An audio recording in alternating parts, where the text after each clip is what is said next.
Uh-oh.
Dude, I already know this. I know this. I know you better than you know you at this point.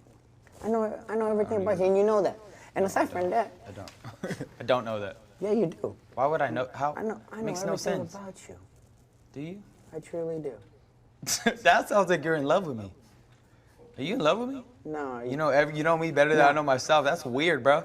I'm not That's in love. weird. I'm not in love with you. Bro, I that's weird. You, I ain't in love You're with breaking you. up with me? That's See, weird. I'll tell you like this, though. Like, if I You're did weird, go that bro. way, I ain't gonna lie. maybe, You're but weird. That's weird, bro. You're not my type, bro. Bro, all right, this game weird. You're not my type.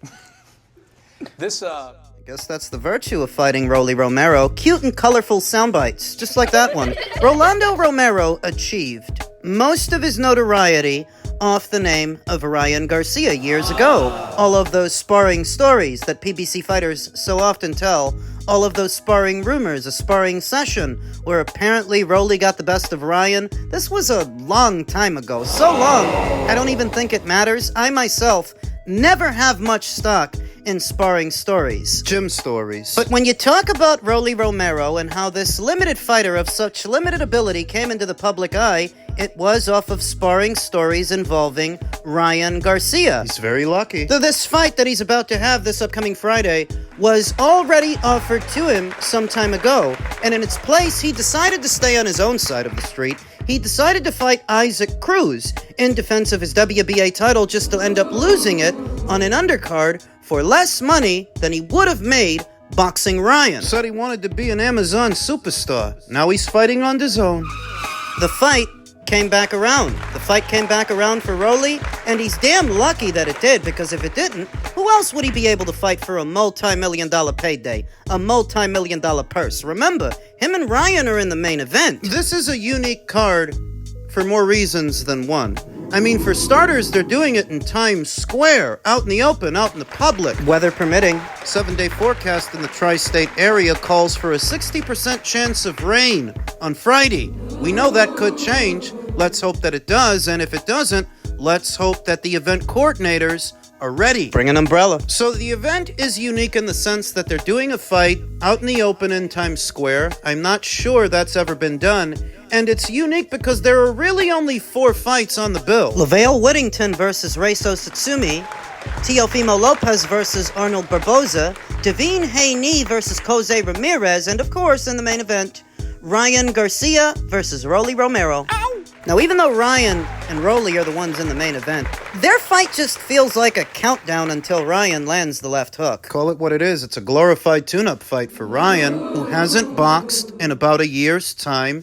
Just a prelude, an appetizer, until such a time as he can face Devin Haney for the second time. This is just build-up for that. It's not the most competitive fight on the bill, I don't think. Not the most intriguing. I think that designation would have to go to Teofimo's fight with Arnold Barboza, and to a lesser extent, Devin's fight with Jose. Should this be a pay-per-view? Yeah, I mean, I have no problem with it being a pay-per-view. You're getting Devin, you're getting Ryan, you're getting Teofimo, all on the same bill. How many times do you get that many A-listers on the same show? Around the same time, the PBC is telling you that you should pay $80 to see David Benavidez versus David Morrell. DAZN has come under fire recently in some circles. Some are saying that DAZN is making it too expensive to watch boxing. Comedy. Nah, No, the he got zone wants cashed out. boxing to die with those prices, bro. Like, I'm sorry, but if You it's said the near zone my what? Netflix price, someone put if you're not paying for the zone, you want boxing to die. But with them prices per month, like, bro, that junk is near my Disney Plus triple package. Like, get the hell out of here. Yeah, Get 30. rid of Disney. Man, they tripping, man. The whole thing is tripping. Everybody's gonna start saying the tariff. They're gonna start blaming on the tariff and everything, man. I thought about what the panelists on The Boxing Voice were suggesting, that DAZN is making it near impossible to watch boxing. It's becoming too expensive, and that immediately brought me back to... Too expensive? Yesterday's pay-per-view was what, $25? As opposed to the $80 that the PBC was regularly charging you? On Fox, on Showtime, several times a year. I remember all those videos not that long ago where I would crunch the numbers to where watching boxing on DAZN is nowhere near as expensive. I mean, you were already paying roughly $120 for a Showtime subscription. Add on all the $80 pay-per-views. 2 Gervonta Davis pay-per-views annually. Benavidez versus Plant on pay-per-view. Benavidez versus Andrade on pay-per-view. The odd pay-per-view like Wilder versus Helenius. Spence versus Ugas. Each one $80 a pop. The less memorable pay-per-views distributed between Showtime and Fox, like Andy Ruiz versus Luis Ortiz versus Charles Martin, Thurman versus Barrios. And you're telling me that DAZN is too expensive. I disagree. I disagree because this weekend, you can get 2 pay-per-views for the price of 1 on DAZN. The Ryan Garcia versus Rolly Romero card, in tandem with the Canelo versus Skull card, will run you roughly the same amount of money you had to spend to see Benavidez versus Morrell, the $89. It's a little more, but it's a little more for 2 shows and not just 1. Now say you only want to buy one of those cards. Maybe you only want to buy the one on Friday, or the one on Saturday, whatever you prefer.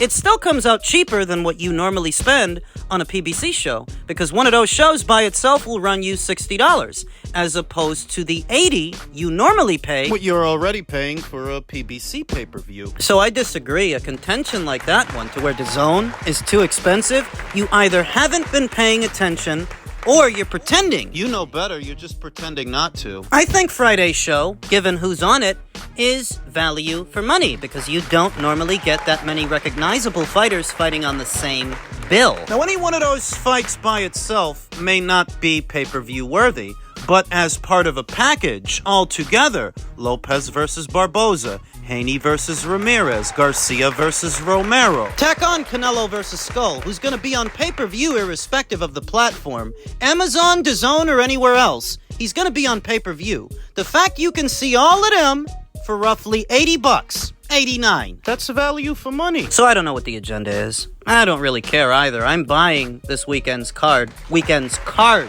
both of them, as a package. Elsewhere in the world of boxing, happening in the background of this past weekend's card, and the upcoming cards, the next one, Sebastian Fundora versus Xander Zayas, the WBO has ordered a purse bid hearing. The extra time afforded to Top Rank and Samson Boxing still wasn't enough to get one key title fight over the line. A WBO ordered Sebastian Fundora versus Xander Zayas title fight will now head to a purse bid hearing. The sanctioning body announced on Saturday. The development came after the 2 sides failed to overcome one key insurmountable hurdle, even with a 2-week extension applied to the original April 12th deadline. The purse bid session will be held next week and streamed live, in line with WBO President Gustavo Olivieri's quest for total transparency. Be advised that having the parties unable to reach terms as ordered, the WBO will order purse bid proceedings, Olivieri confirmed on social media. $200,000 minimum bid with 75% for the champion and 25% for the challenger. Proceedings to be conducted next week and streamed live. #New Era. Fundora, 22-1 with 1 draw and 14 knockouts, is the reigning unified WBC and WBO junior middleweight champion. The 6'5.5" southpaw successfully defended both belts in a 4th-round knockout of Cordell Booker, atop a March 22nd PBC on Prime show at the Michelob Ultra Arena in Vegas. Zayas, 21-0 with 13 KOs, was ringside for the occasion and joined Fundora in the ring, knowing he was going to be next in line. The WBO confirmed Zayas' place as the mandatory challenger 1 day later. The same ruling also de-recognized 4-division champion Terrence Crawford as its interim belt holder, as the pound-for-pound great is poised to challenge undisputed super middleweight king Canelo Alvarez later this year. Samson Boxing is the lead promoter for Fundora, while Zayas is with Top Rank. The two sides were committed to make a deal, as was the case in the recently confirmed Keyshawn Davis versus Edwin De Los Santos WBO lightweight title fight. The fight will take place on June 7th in Davis's hometown of Norfolk, Virginia. The problem here is that Sebastian Fundora, as a unified champion, is not as expendable as an Edwin De Los Santos, and thus a deal is harder to reach. The weekend was traditionally reserved in past years by Top Rank to host a show on the eve of the Puerto Rican Day Parade in New York. Zayas, a 22-year-old Boricua, now based in South Florida, headlined last year's edition and hoped to do the same this June. However, the timing of the negotiation period, in addition to the lack of progress, made it impossible to commit this fight to that date. While both sides were amicable throughout negotiations, compensation remained a key sticking point. Location was another hot topic, though not as much of a deal breaker. Zayas has developed a fan base in Boricua-friendly New York City, as well as in Central and South Florida, the latter his home region for the past 10 years. How do you think we got here? Money. It's likely the money that Sebastian Fundora is looking for to concede home field advantage to the challenger, because Top Rank is going to want to do this in New York. Sebastian is from Coachella, California. Fundora has headlined in Vegas for each of his past 2 starts. A full 51 weeks prior to his knockout win over Booker, Fundora dethroned then unbeaten WBO champion Tim Kazoo. And maybe he did. But if you looked out into the crowd during both of those cards, it was an abysmal turnout. That's basically saying that Xander Zayas is more of a draw in New York than Sebastian is anywhere, even though Sebastian's the champion. This goes to a purse bid. Samson Lukowicz and the PBC get to put up some money for it, if they have some money for it, and obviously Top Rank is invested. Who wins the bid, if it makes it that far?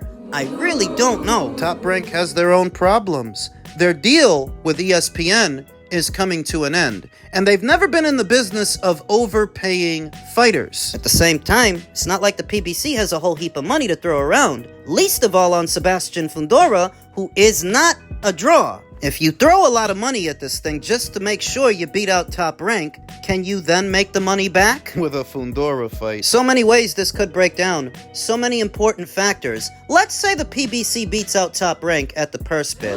Does Top Rank then go through with it? Do they send Xander Zayas over? I'm not sure they would do that. Say Top Rank beats out Samson Boxing. Say they win the rights to the fight. Does Samson go through with it at Top Rank's price, or does he drop the brown belt? Because remember, Sebastian's got 2. He's got the green one and the brown one. You don't like the money, you don't like the risks. You drop the brown one, defend the green one. I'm not going to make any bold proclamations. I don't know what's going to happen. I don't know if this actually makes it to a purse bid. What if they reach a deal amicably before that, in the coming days leading up to the deadline? Throw Sebastian a little extra to get him to play ball while you still have time. Define a little extra. I literally don't know how this is going to end. I don't know what's going to happen. As far as the purse bid and the rights to the fight. As far as the fight, if they make it, I've got Xander winning. I'm confident in that if Xander can get Sebastian in the ring, he can beat him. He's got to get him in the ring first. Finally, on the heels of this past weekend's action, Benn admits he needs to do better after pulsating defeat to rival Chris Eubank Jr. It's a hard one to swallow, sighed a dejected Benn at last night's post-fight media conference. It's a hard one to swallow. I didn't come into the fight thinking it would be that close. I didn't come into the fight to lose. I didn't come into the fight for anything but to win it, and it wasn't good enough, so I need to do better. Benn had just lost his undefeated record to bitter rival Chris Eubank Jr. in a pulsating London war. He was not crying robbery, nor did he say the better man won. He needed to watch it back to draw more measured and less emotional conclusions. I didn't really think I lost the fight. I don't want to be delusional and say, yeah, I think I won the fight or I think I lost the fight, Benn added. I think it was a close fight and that's it. I could have done better. 14 months out of the ring, maybe played a factor in the fight. But what an amazing turnout. It really did feel like a homecoming. It's a blessing to be fighting on British soil. Benn said he'd heard that Eubank Jr. had been taken to the hospital. Eubank Jr. did not attend the post-fight press conference, and Bennett heard the Brighton man might have sustained a broken jaw. Team Eubank was rushed to the hospital, but later said that, no, he didn't have a broken jaw. I wish him well, said Benn. I know he's gone to the hospital. I've heard he's got a broken jaw, so I wish him a speedy recovery. Benn also took the time out to thank Chris Eubank Sr. for attending, something that reportedly hung in the balance all the way through fight week. It wouldn't have been what it was without Sr. there, Benn admitted. If this has brought them together, that's worth its weight in gold. The Essex battler was open to future offerings, whether it was a return with Eubank or a WBC title fight at welterweight champion Mario Barrios. Of fighting Eubank again, Benn said, I want my revenge, man. I want my revenge. And of wanting to face Barrios, he added, if Barrios is watching, I'd love that. But I feel I just want to settle this. Eddie Hearn offered up some thoughts of his own at that same post-fight press conference about a Eubank rematch or a trip back to welterweight to Mario Barrios. You saw a very evenly matched fight where a big 160-pounder nearly made his championship weight. He rehydrated, okay. Conor weighed in at 165 pounds, I think, in the ring. Eubank was probably 176, 177. He probably had 10 or 11 pound on him. And he stood up to it. And I think we got it absolutely right. I think they served you up. One of the greatest fights we've ever seen in this country. But for me, the danger was not for Chris Eubank Jr. The danger was for Conor Benn. And that's why we got to think very carefully about the rematch. Because I don't want to see him in too many fights like that. You know, it's all very well us sitting there and going, wow, what a fight, let's do it again. They're the kind of fights that will shorten your career. And he's got such a long career ahead of him. So, you know, the terms are already agreed for the rematch with, you know, to move forward. And it's the same as the first contract in that respect. So I think we got it spot on with the numbers. Eddie Hearn's concern for Conor Benn post-fight is the same concern I expressed in the build-up. Say Conor Benn wins. Best case scenario. What then? You're not built to fight as a middleweight. Beating Chris Eubank Jr. in a best-case scenario doesn't mean you're ready for guys like Carlos Adames or Yanibek Alumkanalai, and that was in a best-case scenario. In the worst-case scenario, the one you're in, you lost. So should you stay up there? You wait until September to run it back with Chris. You will have spent a year at this weight. It's not too late.